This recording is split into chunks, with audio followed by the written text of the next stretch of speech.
नमस्कार. आजचा इनक्रेडिबल मराठीचा हा भाग खूप खास आहे, कारण आज आम्ही कर्नाटकातील बेंगळुरू इथे आलो आहोत. आपल्या महाराष्ट्रातल्या मुंबईतच फक्त लालबाग आहे असं नाही, तर इथे बेंगळुरूमध्ये सुद्धा लालबाग गार्डन आहे आणि आज मी तिथेच उभी आहे. आज आम्ही बेंगळुरूमध्ये आहोत कारण मधुरा बोरुते ब्लॉग या आमच्या कार्यक्रमाचा मित्रमंडळ बेंगळुरू यांच्या वतीने प्रयोग आयोजित केला आहे. बेंगळूर शहरातील अनेक मराठी कुटुंब या कार्यक्रमाचा आस्वाद घेणार आहेत.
आमची मधुरा प्रयोगाची सगळी तयारी आता झालेली आहे. येस, काही मिनिटातच प्रयोग सुरू होणार आहे आणि तुम्हालाही झलक पाहायला मिळणार आहे, पण भागाच्या शेवटी.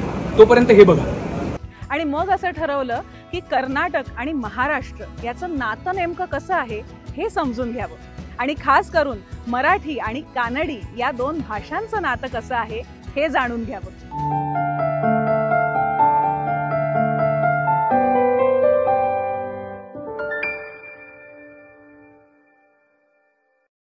मुळात कानडी आणि मराठी भाषिकांचा सहवास ही खूप स्वाभाविक गोष्ट आहे. नांदेड, लातूर, धाराशिव, सिंधुदुर्ग, सांगली, कोल्हापूर, सोलापूर यासारखे महाराष्ट्रातील अनेक जिल्हे कर्नाटक राज्याला लागून आहेत. त्यामुळे या भागातील मराठीवर कानडीचा प्रभाव अगदी सहजपणे जाणवतो. खरं तर कन्नड लिपी आपल्या परिचयाची नसल्यामुळे लिखित कन्नडशी आपला काहीच संबंध येत नाही.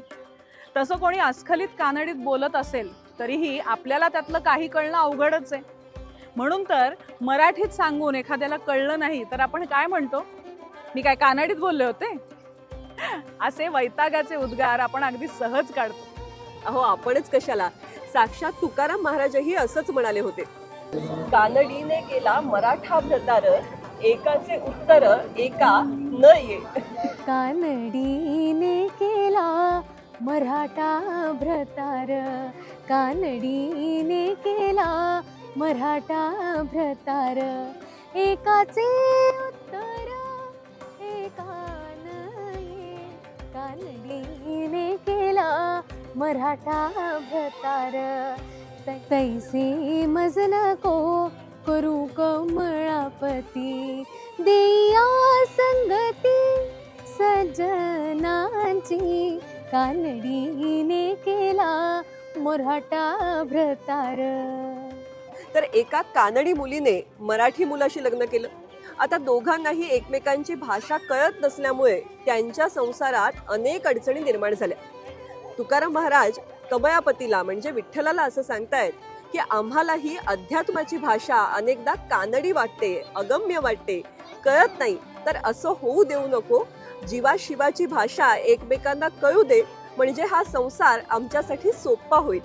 यात आणखीनही एक गंमत तुकाराम महाराजांनी सांगितली. ती जी वधू आहे की नाही, ती वयाने लहान आहे आणि वर जो आहे, नवरा जो आहे, तो वयाने मोठा आहे. वधू त्याला कानडी भाषेमध्ये इलबा म्हणजे इकडे ये अशी हाक मारते आणि नवऱ्याला वाटतं की ती मला बा म्हणजे बाबा म्हणतीये आणि माझ्या वयाकडे बघून बहुधा टोमडा मारतीये. तर भाषा कळत नसली की अशा गमती जमती होतच राहतात. आणि हे छान अभंग किंवा आपल्याला ऐकायला मिळाले ते आपल्या जुईमुळे. कारण आज जुई सुद्धा मधुर बोरुते ब्लॉगच्या निमित्ताने आमच्या बरोबर आहे, त्यामुळे छान मधुर आवाजात आपल्याला गाणी ऐकायला मिळतात. अशीच गाणी ती मधुरामध्येही सादर करत असते.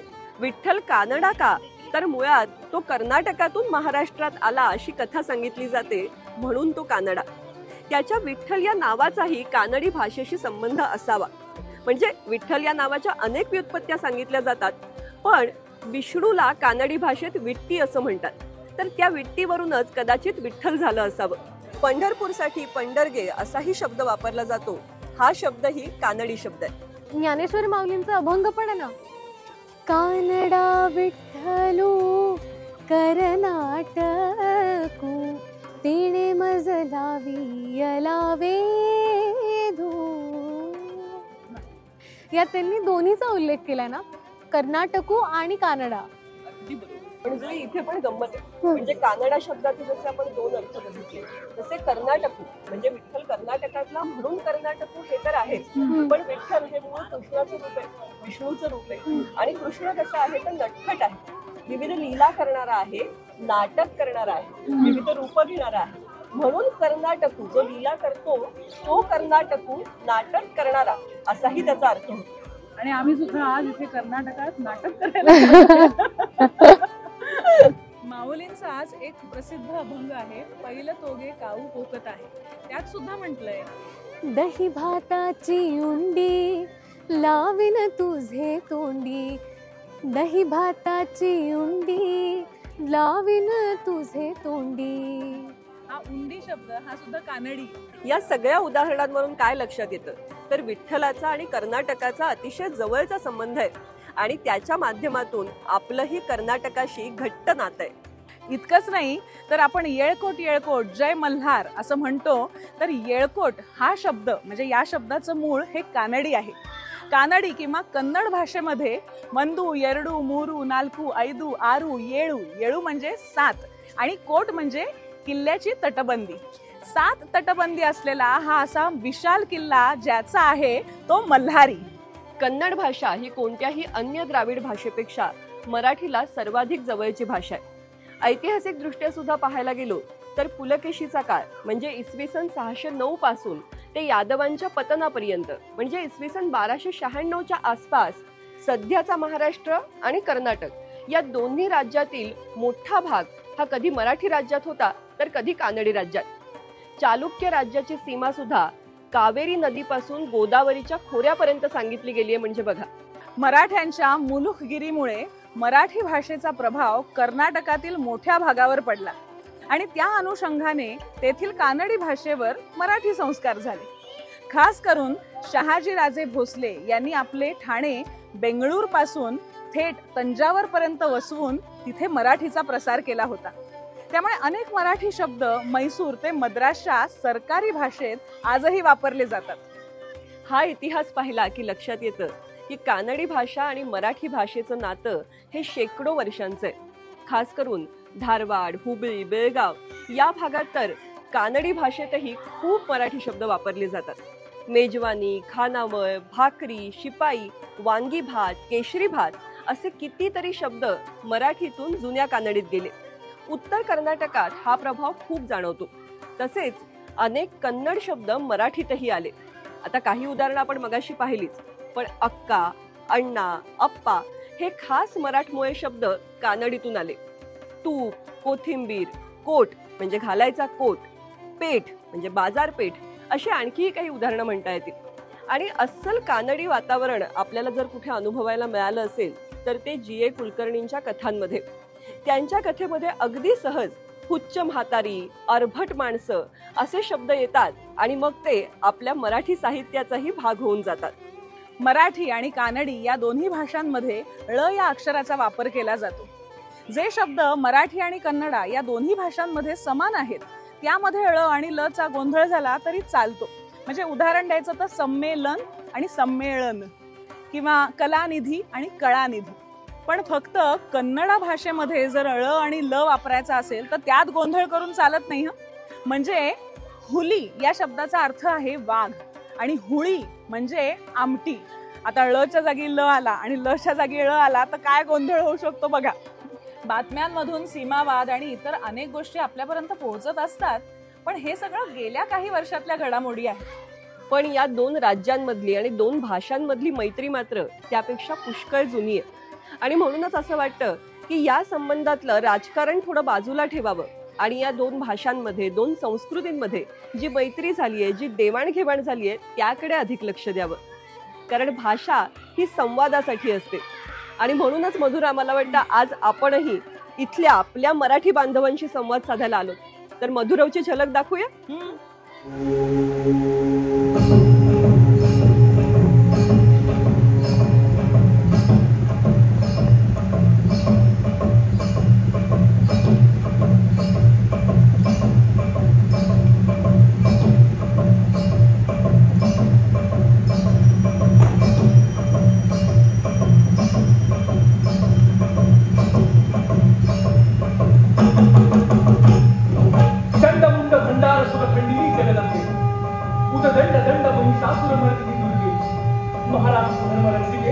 तुळजा भवानी ये सुदीन सुवेळ आम्ही मराठी भाषेचं कीर्तन म्हणलंय.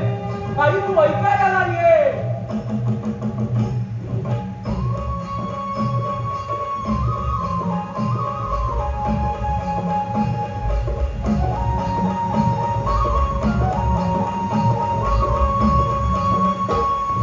मोर कावचा मोरेश्वरा आशीर्वादा ये.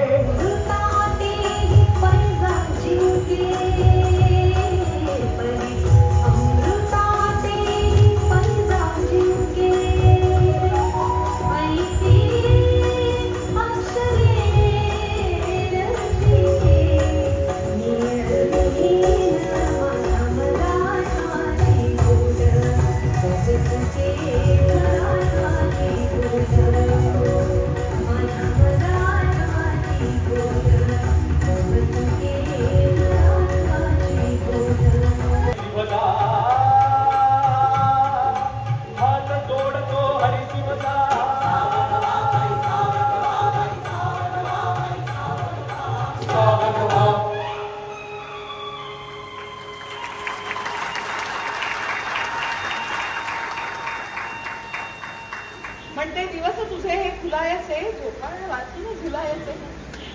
तो प्रेमात पडतो तेव्हा त्याची तारांबळ अगदी सहजपणे मांडते. तू भेटलीस तेव्हा मी बोललोच नाही, तू भेटतेस तेव्हा माझे असेच होते. नारायण कोसळशीच मी बायको आहे.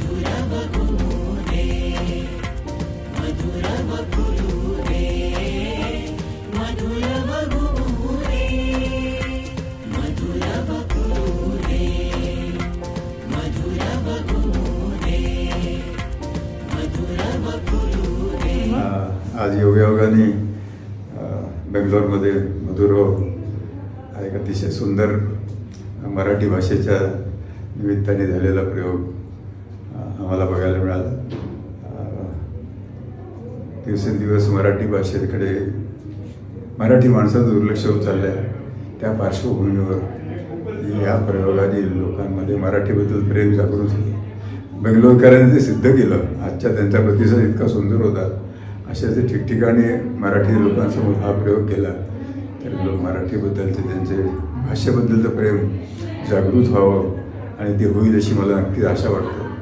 आणि या प्रयोगासाठी समीराने 2000 वर्षाचा इतिहास 2 तासात बसवला आणि संपूर्ण मधुरा सकटचा पूर्ण टीमने ज्या सकसतेने हा सादर केला आणि तो पाहण्याचं भाग्य आम्हाला लाभलं, याबद्दल आम्ही धन्य झालो आणि या प्रयोगाला शुभेच्छा देतो.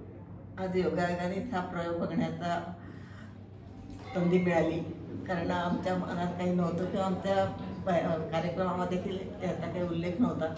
पण आज छान योगायोगाला त्यानिमित्ताने का होईना मराठी भाषेसाठी तुम्ही करत असलेले प्रयत्न आणि समीराने जो काही एवढा 2000 वर्षाचा इतिहास एवढ्या छोट्या वेळामध्ये छान बसवला त्याबद्दल खूप खूप आभार आहे. मला सांगायला आनंद वाटतो की आमचे आदिवासी देखील जेव्हा आपापसात बोलतात तेव्हा ते त्यांच्याच भाषेत बोलतात. त्यांनी ते अजूनही ठेवलं की आपली भाषा जिवंत राहिली पाहिजे. हे अशिक्षित आदिवासींना कळतं, ते कधीही एकमेकांशी बोलताना मराठी किंवा हिंदीत बोलत नाही. इंग्लिश मराठी हिंदी त्या सगळ्या भाषात आपण त्यांना शिकवतो, पण त्यांचं शिक्षणाचं माध्यम पण मराठी आणि इंग्लिश वगैरे आहे. पण ते स्वतः आपापसात बोलताना त्या मुली किंवा मुलं आपापसात जेव्हा बोलतात तेव्हा ते त्यांच्याच भाषेत बोलतात. आपल्याशी बोलताना मात्र ते मराठीत किंवा इंग्लिशमध्ये बोलतील, पण त्यांनी आपली भाषा जिवंत राहावी म्हणून ते भाषा चालू ठेवलेली आहे. आमच्या हॉस्टेलमधले सगळ्यांचं बोलणं माडियामध्ये असतं, त्या मुलींची जी भाषा आहे त्या मुला मुलींची. तर त्यात मला कौतुक वाटतं की त्यांना आपल्या भाषेचं महत्त्व कळतं आहे, आपल्याला का कळू नये, आपण सुशिक्षित म्हणतो स्वतःला. त्यामुळे मला असं वाटतं की आपण त्यांच्याकडनं या गोष्टी शिकल्या पाहिजे आणि आपली भाषा आपण टिकवली पाहिजे. आपल्या मराठी लोक सगळ्या जगभरात पसरले आता, प्रत्येक प्रांतात आहे. आपण ऐकतो की अमेरिकेमध्ये खूप मोठ्या प्रमाणात मराठी लोक आहेत. ते मराठी आपलं हे संस्कार जपायचा प्रयत्न करतात, पण भाषा जपायचा प्रयत्न करत नाही, कारण त्यांच्या नव्या पिढीला भाषा येत नाही आम्ही पाहिलं आहे. त्यांनी आपल्या नव्या पिढीला मराठीत घरी बोलायला लावलं पाहिजे, तर ती भाषा पुढे टिकेल. नाही तर सगळ्यांची भाषा इंग्लिशच होऊन जाईल, म्हणजे भाषेचं एक आपल्या भाषेचं महत्त्वच निघून जाईल. असं व्हायला नको. असं जर वाटत असेल तर तुम्ही हा कार्यक्रम अमेरिकेत जाऊन नक्की सादर करा. मी त्यांना सांगणार आहे की तुम्ही बोलवा यांना आणि हा कार्यक्रम सादर करा, कारण तुम्ही मराठी BMA सादर करता म्हणून महाराष्ट्र मराठी मंडळ आता तो कार्यक्रम चालूच आहे त्यांचा. त्यात या अशा कार्यक्रमाचं जर त्यांनी आयोजन केलं तर आपली मातृभाषा टिकेल आणि वाढेल.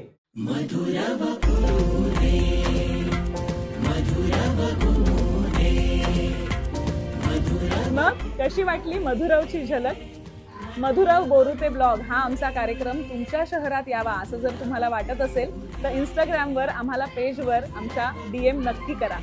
आणि अर्थात असे वेगवेगळे विषय पाहण्यासाठी मधुरा वेलणकर साटम हा माझा YouTube चॅनल लाईक, शेअर आणि सबस्क्राईब करा आणि बेल आयकॉनवर क्लिक करायला विसरू नका. अशाच एका वेगळ्या आणि महत्त्वपूर्ण गोष्टीसह भेटूया पुढच्या भागात. धन्यवाद.